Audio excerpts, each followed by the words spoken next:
President Trump can bring the Ukraine war to a successful close. Here's how.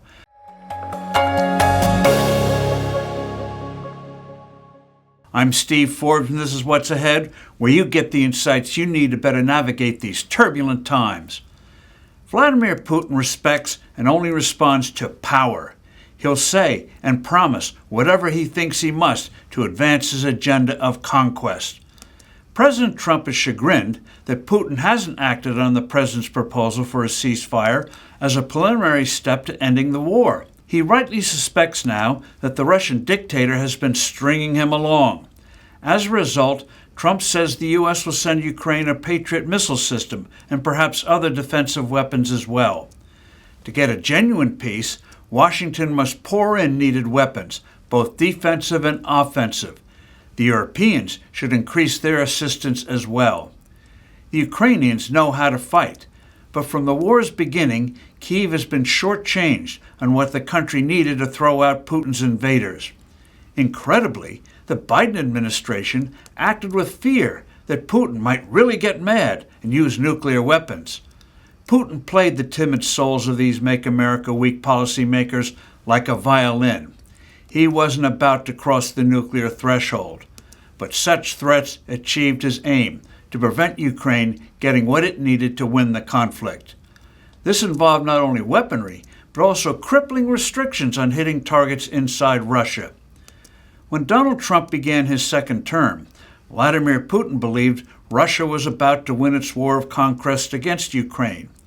He felt the U.S. and NATO were tiring of the fight and would force Ukraine to a disastrous agreement that would make Kyiv a vassal of the Kremlin. Then, Putin would effectively end Moldova's independence and, far more ominously, seek to undermine NATO by chipping away the independence of NATO members Lithuania, Latvia, and Estonia.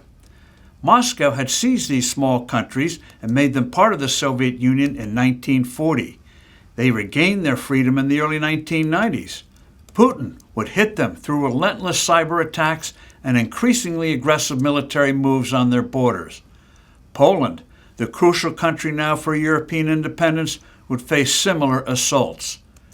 Putin dreams not only of restoring the Russian Empire, but also becoming the master power of Europe. Here's what must be done to shatter Putin's nightmarish fantasies once and for all. President Trump and NATO should unleash a torrent of weapons for Ukraine, but also remove all restrictions on targets inside Russia, except for the Kremlin itself. The U.S. and Europe should seize that $300 billion of frozen Russian bank assets to pay for Ukrainian armaments. At the same time, harder sanctions on Russia should be imposed. The Kremlin's economy is weakening, in no small part because of the sanctions slapped on after the initial invasion. The alleged growth of the past 2 years came from massive military spending and money printing, not the ingredients for genuine prosperity.